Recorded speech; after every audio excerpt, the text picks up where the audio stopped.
All right, we'll get started in just a few minutes. Give everybody time to get settled here to the webinar.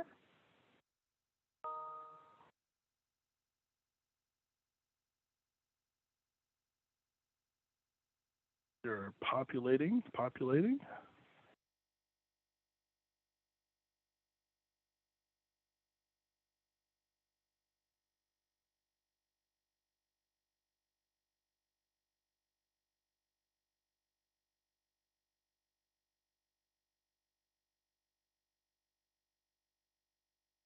All right, we'll go ahead and get started here. It's right at the top of the hour. We've got a good amount of people on this call, so we're well attended. As we go through the presentation, if there's any questions at all, feel free to shoot them into the chat. There's a Q&A section, so you can ask there. We'll work at the end to try to answer as many questions as we can. Those that aren't answered during the call will get answered afterwards. We'll go through and message you out directly if it's more relevant. All right, and I'm joined by Frank Raimondi from IGI Cyber Labs Nodeware. Hi, Frank. Good morning. Oh, good afternoon, Eric. I'm on the West Coast still, so it's still morning here. But yeah, just turned afternoon for me here in Texas, and I've got my team joining us also in Maryland. So we've got a full house across the country, which is awesome. Yeah. And of course, I'm Eric Pinto. I'm the Senior Director of Channel here at SockSolder. We are a SMB focused company. We focus typically in cybersecurity and compliance. We're going to talk to you a little bit about some of the compliance challenges that we've been seeing in the space today, whether it affects you as a small business or whether it affects your business as a service provider. We're here to help and hopefully provide a little bit of guidance and expertise. Like I said, if there's questions, there's a Q&A section. You certainly can enter them there. For registered attendees, we've got quite a few on the call. If you stay through the end of the call, we'll be taking a roll call at the end, and I believe our marketing team will make sure that we're facilitating gift cards. So gift cards for Starbucks. Everyone needs to stay caffeinated, especially as you're dealing with all this compliance stuff. So we want to help you in that effort as well. So today, what are we doing? We're breaking down the barriers to cybersecurity compliance. This is just one of our cybersecurity education series here at SockSolder, and in partnership with Nodeware. So we're glad to present it to you. When we talk about compliance, what does that mean today? I mean, if we look back a couple of years ago, if I said this, especially to a group of technologists, compliance would the conversation would have been pretty short. They would have raised their hands and said HIPAA. Maybe GDPR overseas, Gremley-Spliley a little bit, PCI for sure, but that was kind of it. That was kind of the majority of what was affecting at least the small business space previously. What's happened in the last couple of years is it's exploded. There's so much when it comes to compliance, so many challenges that are affecting business groups, whether you're 5 employees or 500 employees. These challenges are certainly, and the demand is certainly there for you. So what we're going to do is we're going to focus on a little bit of it. We're going to talk about the fact that a lot of the requirements are not new. HIPAA's been around since 1996, whether we've, embraced it or not. The requirements for HIPAA and in the focus of vulnerability, periodic scanning has been around for quite some time now. Gremley-Spliley just after that, 99, PCI in 2006. New York State introduced some financial services in 2011. All of these things have been around for a bit. But what's happened is a lot of the compliance frameworks haven't really kept pace with the advancing threat landscape. Yesterday's requirements were not designed for today's problems. And business groups have been failing to adhere to the predefined standards, and there's been zero accountability. And those are all things that we're starting to see change. What's driving that change, right? A big part of that is the supply chain. Big vendor to small vendor, level up. You got to do a little bit more. We need you to, if your systems are going to connect to our systems, we need you to at least attest to the fact that you've got some basic things in place. EDR, multi-factor authentication, vulnerability scanning. These are just table stakes today and required for any business entity that has sensitive data on their network. We've also seen increased regulations. If you've gone out for cyber liability insurance in the last 6 months to a year, if you got it a year or 2 years ago, it was really easy, and then upon renewal, I think you found that your 10 questions went to 100 or more about your environment. So we're seeing a lot of change there. And then, quite frankly, on the customer side, the customers themselves, the small business entities, are expecting more of their service providers and of their internal IT staff if they have it, right? So they're expecting that the team is doing more, that the systems are better protected than maybe they were a few years ago. So, we're going to talk about 3 different areas today.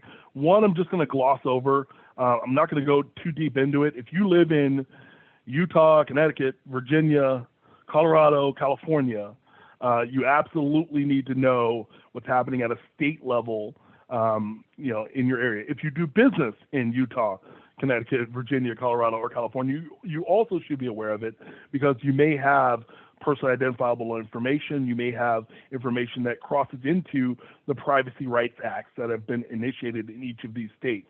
Why this is important is because this demand is a now concern.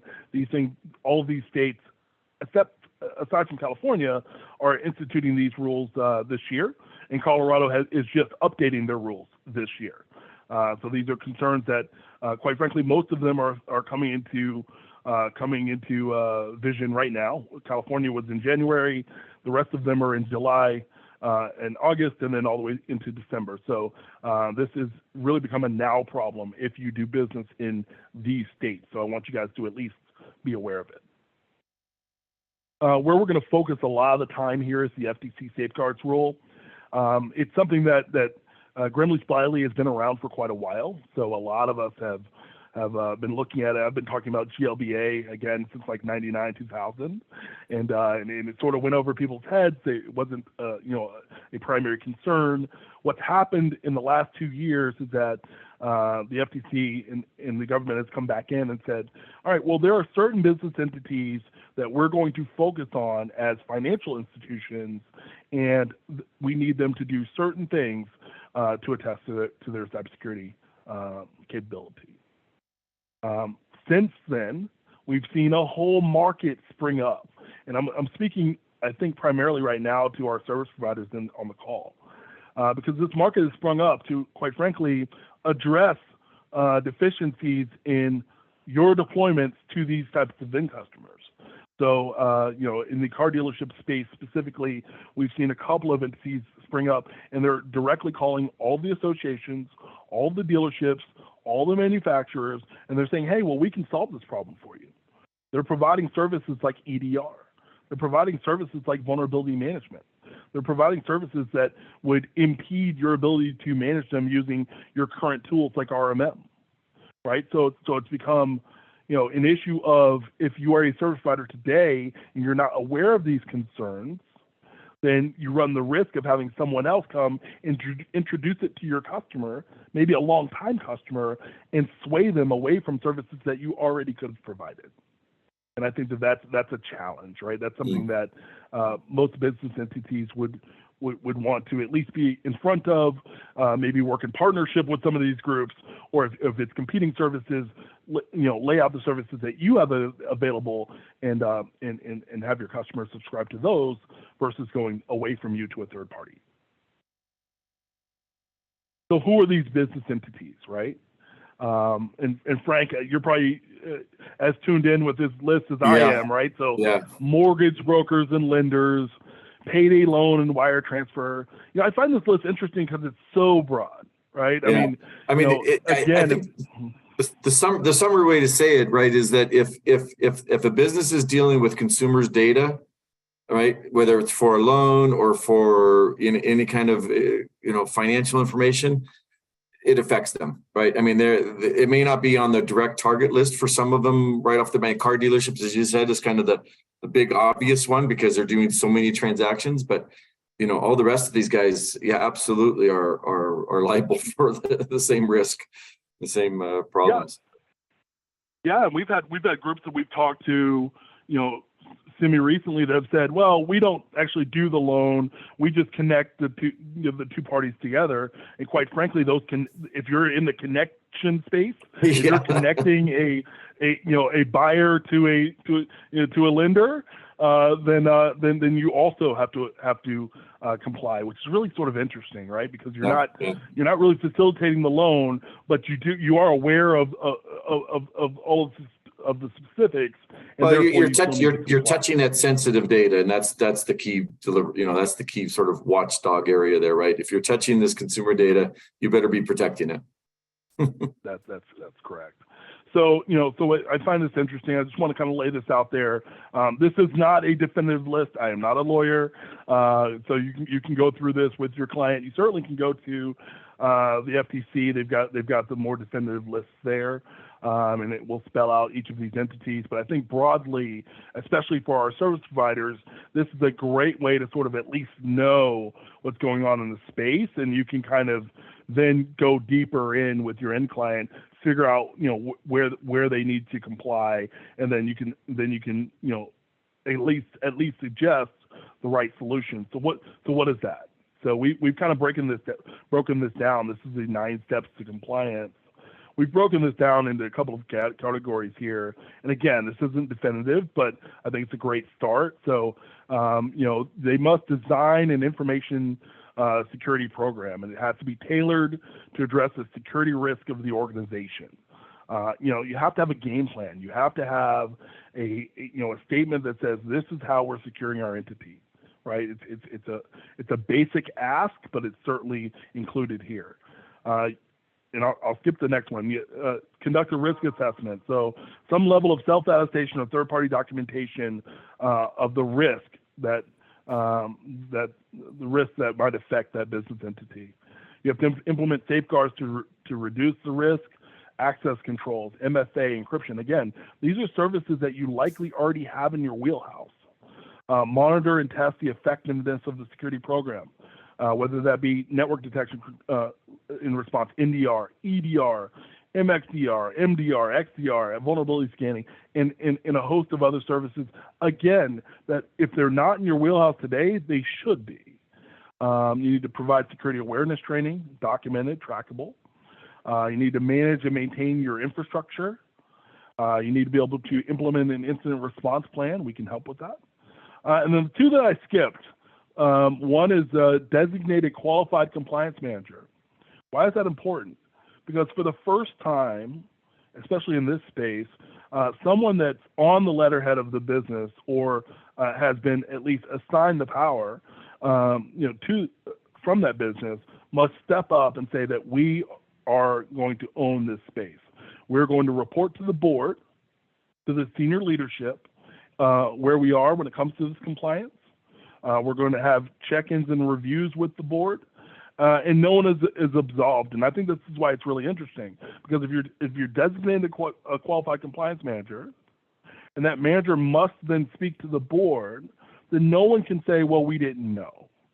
And again, guys, if you guys have been in this space for a long time, I see it as a great thing, right? Because I think that there's been a huge disconnect, whether you guys right now are third-party servicers, service providers, MSPs, or you're part of an internal staff.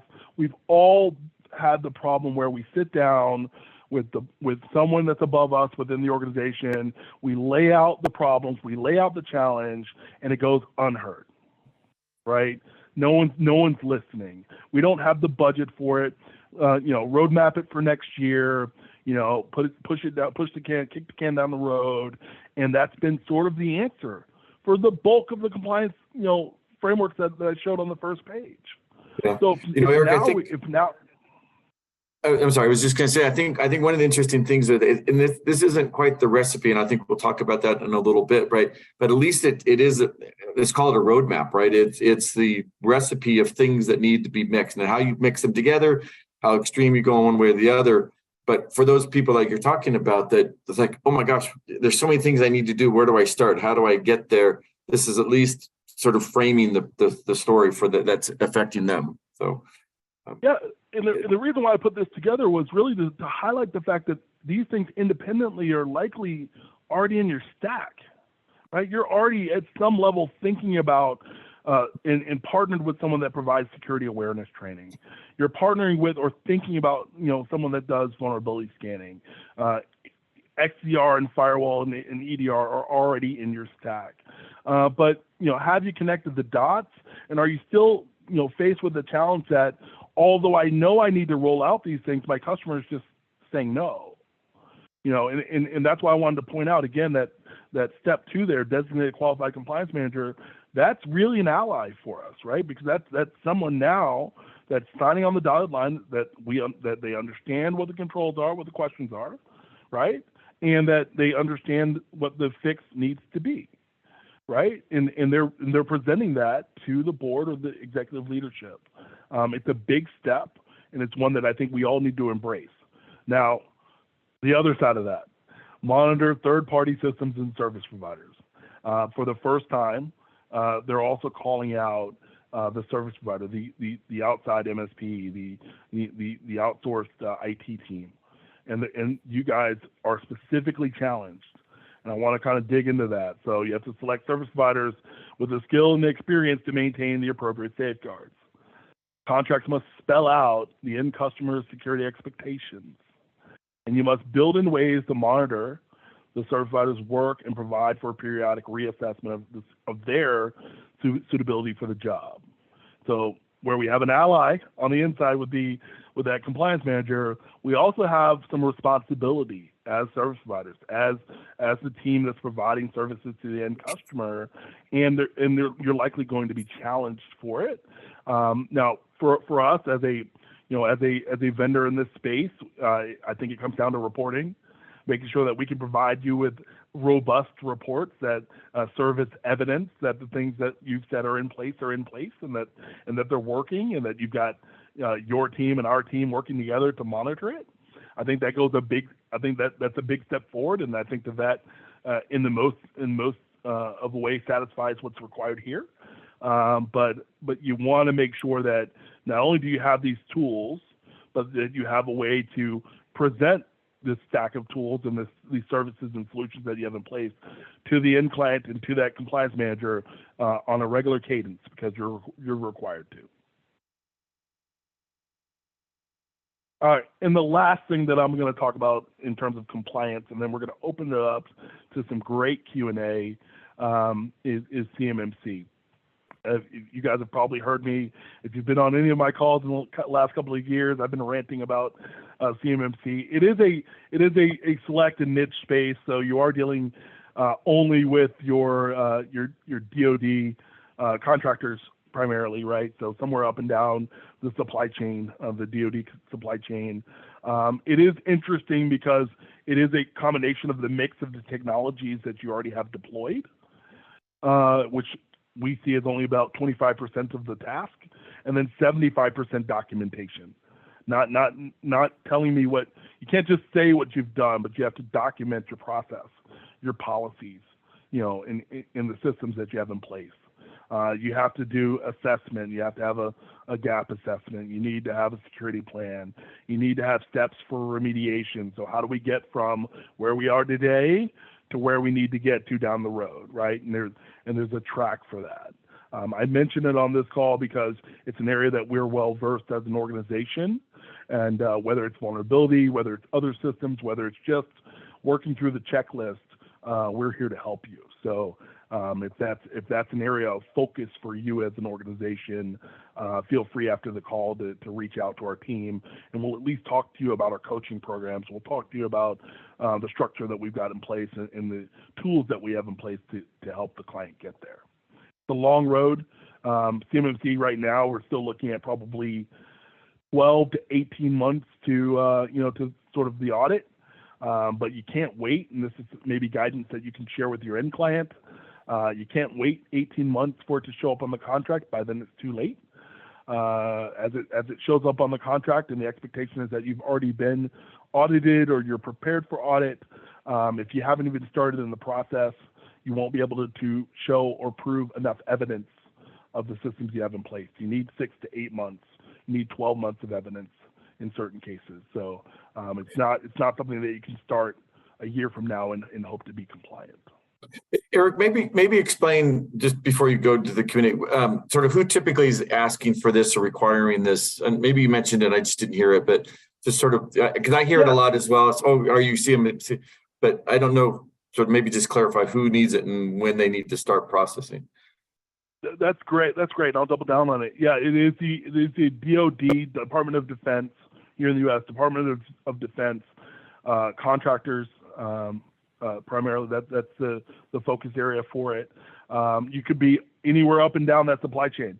So you may not consider yourself, a target or even really part of it at all. You might just make a little widget, a little nut or a bolt. But if that nut or a bolt is being used by Raytheon or Boeing or Northrop Grumman or any of their subcontractors, again, down the chain, you still need to adhere to it. So there are levels. So a level 1. So you may not even know that you're needing to have it, right? I mean, a lot of companies probably don't know. Yeah, quasi, and that's where I'm glad you said it that way, because for those that don't know it, it may be that they're not in that loop, but because they're serving a company that is in that loop, right, that company now is making all of their suppliers, whether you're supplying that tool that's being used, for the space shuttle or not, doesn't matter, because you supply them a tool that they use elsewhere in their business. That's where we're seeing the supply chain demand. So, some companies are just saying, hey, 30% of our business is DoD. So, quite frankly, we don't want to muck around with figuring out who is and who is not in our supply chain. Therefore, all of our supply chain needs to be audited. And that's where we're seeing a lot of the sort of independent questionnaires go out. Questionnaires that may have been 10 or 20 questions a year ago are now 100 or 200 questions, and we've seen it in the perfume space. We've seen it in manufacturing. We've seen it, in sort of odd areas. But when we read through the questionnaires, we typically can tie it back and say, okay, this is ISO, or this is critical security control CIF8, or this is CMMC, right? We can sort of tie it back, and we realize that the larger entity is trying to achieve a goal, and they're ensuring that everyone else in their ecosystem is also on board. Yeah, and that's probably the bigger driver. Yeah, as you said, it's right. It's all the way back from an architect that's supplying something to somebody that's from that design element all the way to the field, right? Along that supply chain is required. So that's great. Thanks for the clarification. Yep, that's perfect. All right, and so let's open it up to some questions here. We're going to bring on Stuart Cohen as well from IGI over at the Nodeware team, and we've just got a couple of questions here. Stuart, if you go ahead and join on, we'll open this up. And as I open this up, guys, Q&A in the corner. I see one there about the gift cards. Reach out. Our team will reach out to the attendees. We're going to take a loop of who's still on the call here, and go ahead and message out to each of you. I believe it'll be a virtual gift card, so you'll get that fairly quickly. If there's other questions here, go ahead and ask them, and we'll have our team scoop them up and roll them into this call as well. Let's just start with the first question here, and Frank, I think this is going to be for you. We're used to vulnerability scanning, and I've sort of been victim of this too, selling vulnerability scanning as a routine service once a year, a couple of times a year. It's not, and it's not our fault. The language of the compliance says periodic, and it says routine. So, we're left to then figure out or regular. So we're left to figure out what is routine and regular, and that's kind of the cadence we've been on. So what is vulnerability management, and how is that different? Yeah, no, great question. And so, as you said, vulnerability management's been around really 20 plus years, right? It's been an enterprise level type of product. The focus really until a couple of years ago, at least in the requirements and the discussions, has been, again, as you said, once a year, right? It's an internal look at what your systems are, and what risks are now, what kind of known vulnerabilities are there, and are those present on my network, right? And so you could do it a once a year check or once a quarter maybe, and because most of the programs have been very cumbersome. And so as the compliance that you talked about, right, they're talking about continuous vulnerability scanning, right? Not just a one-time, not just a vulnerability program, right? That's been kind of the terminology before, but now it's really management, which means it's ongoing and you're continuously being proactive about looking at all your systems. And it just kind of as another piece of that, where I'll make a distinction between vulnerability management and penetration testing. Right, penetration testing has also been kind of a it's another regular requirement, kind of a checklist for a lot of companies. And penetration testing, think of it as you have the white hat, the hackers. Somebody is trying to get into your system and see where the gaps are, where the breaks are, what could be sort of approached and impact and provide a hacker access into your data and into your system. So that's been that is still a requirement for a number of the different frameworks and for compliance or different kinds of entities. And it's just a good practice to do, because you want to just make sure that if somebody was trying to get in, what they could do. So, excuse me, we're ready to sneeze here. So the vulnerability management then is really looking at, from an internal standpoint, as well as looking at external assets, but looking at, is this Windows Server up to date? Is this Cisco Meraki, access point current? Are there things that have been published by the manufacturer that say, if this and this condition are there, then that leaves it for potentially to be attacked. So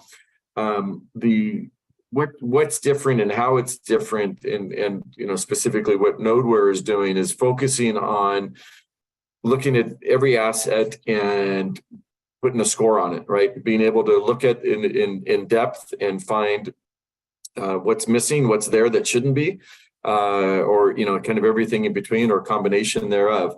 And what we've done with the the always on product in SOC/SODR is that's built into the rest of your services. So it's there. Again, it's our focus has been, because we're continuous, we're scanning every device every single day. So if a new vulnerability comes in on Tuesday, on Wednesday, your device has been scanned against that to see if it's there in your system. And you can do searches, and your staff can look for that proactively, and we'll know, at least within a day's scope, whether that's been found on that system. So that's really, what is really relevant today in vulnerability, and why these safeguards, these compliance requirements are calling it out, because there's literally dozens of new vulnerabilities published every day. And guess who? The good guys see those publications, but you know what? So do the bad guys, right? So they know now what to go after, right? They know that generally people are going to maybe look every 3 months, maybe every 6 months, to see if those vulnerabilities are on their system. Think of the time that gives them to go in and exploit. So that's perfect. That's perfect, Frank. Thank you. And then next up, I see a couple of questions here. One that you actually answered, Frank, but I'm gonna weigh in on it from Terry. Terry talked about having a small dealer and being contacted afterwards because of the costs, right? They want them considering closing their doors because of the costs. That's something that we've heard quite a bit, whether it's the FTC safeguards or whether it's PCI, where the cost structure to get compliant is so high that the business starts to decide whether or not it's even worth it to them. I will say this. The reason why they likely saw that and thought that is because of those third parties that are calling in, and they're thinking about the services, and they're saying, okay, I already pay you, Terry, X amount of dollars a month, and then also I need to then pay this other company another $1,000 or $2,000 or $3,000 a month, and where is this money coming from, right? Now that being said, if you look back at the list that I provided to you guys, if you go through it step by step, the majority of them are services that you already have available to you, whether you're a small business and you're providing your own IT, or you're a third party MSP, you've already got these tools available to you: EDR, vulnerability services, multi-factor authentication. These are things that should be done anyway. They're best practice, and quite frankly, from a cost perspective, Terry, come to me. I've got a package to get that we put together in front of at least a dozen dealerships right now. That's, I don't know, $500-$700 a month. It's not terribly expensive, and it could be a little bit less expensive than that depending on what you're already capable of running, right? So we can absolutely get it done for those entities at a price point that doesn't break the bank, and quite frankly doesn't really offend anyone. It's just a part of doing business today if you have sensitive data. Second question I saw was about agriculture. Does this cybersecurity and the solutions affect agriculture at all? Absolutely as well. The ag space has its own compliance requirements that are increasing. They're starting to roll in more and more technology into that ag space, and quite frankly, some of the systems that you guys use and some of the tools that you guys use are based on outdated IT systems, and that puts you in a whole nother category of issues. We as a team can address that too. So if there's someone that had a question about the agricultural space and compliance, we're here to help. All right, I'm gonna go open up to a couple more questions here. Let's see. All right, so close this out. Next question up, and I think it's from me. So how do we know if we need to be compliant? So this is a simple one, guys. I've been running this litmus test for a long time, and it works universally. Does the in customer business have sensitive data? Is there measurable value in the data that end client is managing or maintaining? That's a simple thing. Is there measurable value in the data, the systems, the information that business is maintaining, right? And if so, that could be your information. Let's say you have the secret, your secret recipe for Heinz ketchup, and you want to protect that. You need to secure it. But more importantly, other people's data. If you're managing other people's credit card numbers, other people, yes, right? Beyond in systems outside of your closed POS system, then you need to secure it. If you've got personally identifiable information, Social Security numbers, driver's license numbers, healthcare information, PHI, you have a responsibility to secure it and be aware of who's accessing it, full stop, right? So it's very simple. It's a very simple litmus test. If you're a service provider right now, think of your clients. And then that way, when I say to you, do you have customers that need to deal with compliance? Don't come back to me with HIPAA only, because you have to think of the accountant, you have to think of the law firm, right? And they all pass that test because they all have sensitive data of others that they're storing, that they're managing, that they're engaging, that they're maintaining. And there's a requirement to secure it. Well, and Eric, I'll just add to that, right? And you think about it, right? It's you got to think about the data that you may have that, it kind of goes back to the small business, right? They don't think that they have valuable information. Well, you know what they do, that it's data that can be used, whether it's credit card information or, social security number or just who's buying what. I mean, you think about some of the basic data that a small business might have in their fold. That's all valuable to somebody, right? And if it's an easy, email that gets sent in and somebody fishes in and they get access to it because they've run a script, it's really I think these guidelines and these compliances are driving a lot of activities, and again, related to cyber insurance requirements and renewals, right? That's right. The need for this is just outstanding, right? Whether you specifically need have a HIPAA or have a CMMC requirement, you need to be looking at these as a daily, as being smart business people. Whether or not it's required, you just need to be doing these things and doing as much as you can to protect your data, your customers' data, and your business. I mean, literally, right? These are going to impact your business. It could shut you down if you're not doing the right things here. That's exactly right. All right, we're going to probably have a couple, 3 more minutes of Q&A here. I had a question about how long we're going to go. It's probably going to be about a 40-minute deal here, so we've got 5 minutes or so. Next question, Stuart, if you can help us with this one. And we get this all the time. If I have EDR, and and this again, this isn't your fault as a service provider for the confusion. The confusion is the fault of the marketing teams for all these different companies. I'm sorry. If you guys know me, I'm transparent, right? Because you see EDR, XDR, MXDR, all these different terms, and you go, well, that must be everything I need, right?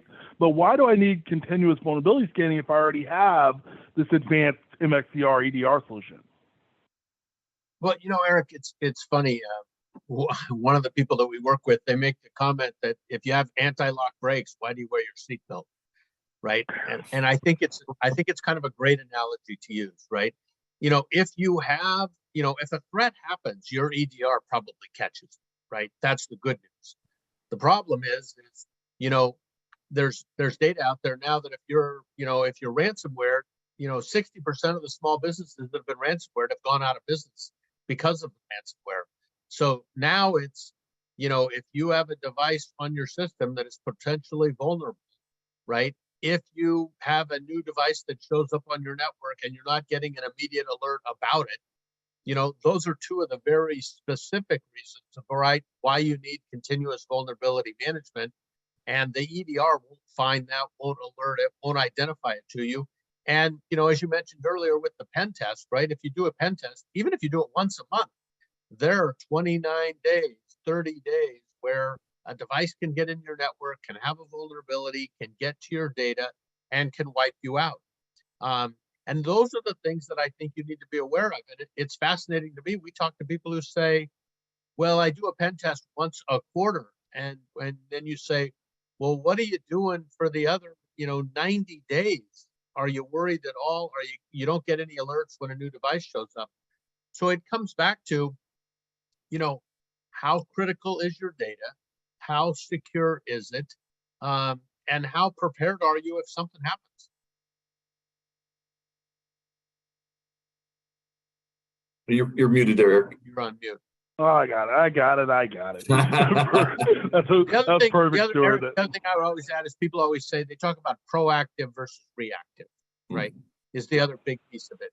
And this allows continuous vulnerability management allows you to be very proactive as to what's happening and be aware of what's happening. And in these, day and age, kind of you almost have to be proactive. Well, Eric, just to talk Soder services, right? I mean, when you see something, right, you're helping the MSP and their client. You see it, you see it, you say it, right? Or you see something, you say something, right? I mean, you guys see something, you act on it, right? You're helping that delivery, right? So our partnership is really great for that, to enable an MSP and their customers to, it's one less thing to really worry about because you are being so proactive along the way and fixing things as you see them. All right. Well, hey guys, I've gone through the questions here. Quinn, Nora, were there any other questions that came in? I think we've covered most of them.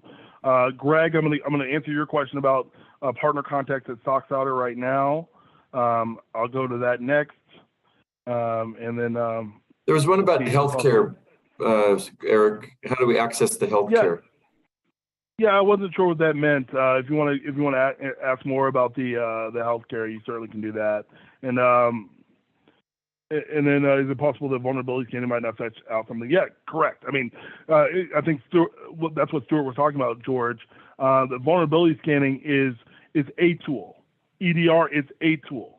Our network scanning, NDR, is a tool. And you want to have a stack of tools together, all designed to go out and look for threat in different ways. And some of that might overlap.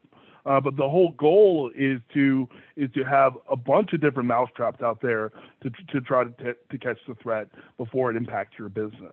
And if you look at the compliance requirements, those layers are exactly what they're spelling out. We need you to scan. We need you to do a pen test, or we need you to do regular vulnerability checks. We need you to do continuous systems monitoring. We need you to also monitor your network. We need you to also monitor your endpoint. It's because these are all different points of potential compromise for an organization, and quite frankly, having the stack of tools in place is your best chance at catching and blocking. All right, and then lastly about the about partnership with SockSouter, I'll answer that one for you. Let me close this out. we try to make it really easy. Foxhour as an organization is incredibly easy to work with. We are focused in the managed services MSP space. If you're outside of that space, still feel free to reach out and contact us. We'll talk to you about at least our solution set. We also can talk to you about how we can get you in touch with the appropriate contact, maybe in your region. We've got reach all across the globe. So if we need to get you paired up with the right type of entity, we can.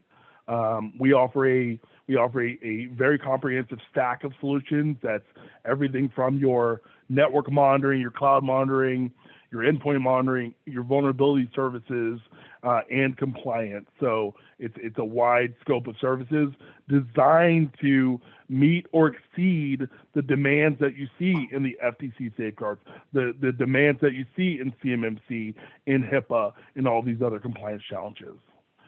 We take a multi-signal approach, and I think this is the big differentiator for us. So whether it's, a cloud concern through 365, or if you're using other cloud services from Cisco, we can tie in signals from there. If you're using endpoint services, we can tie in those signals. Network services, vulnerability services, we're tying in all these different signals into our platform. It gives our team as a security operations center more visibility and more awareness of what's happening in the network, which allows us to react faster with more information. And then lastly, in answer to your question, how do you contact us? It's right here. So very, very easy, whether you want to reach out to the sales team. I've got an entire team of folks that's here to answer your questions, go through any concerns that you have, just how do I, or what's the next step, or I don't even know where to start. Bring those all to the table. That's what we're here for. You'll find that we're incredibly, knowledgeable, but we're also, able to just spend that time with you. That's one of the things that we bring to the table. And then my email address is here too. So if you want to reach out to me, you can do that as well. And I'll either redirect you through sales, or I'll work with you directly. Either way, we're all here to help as a team. All right, guys. Well, I appreciate your time, and especially Frank and Stuart for coming on board and helping us out here. It's been an honor.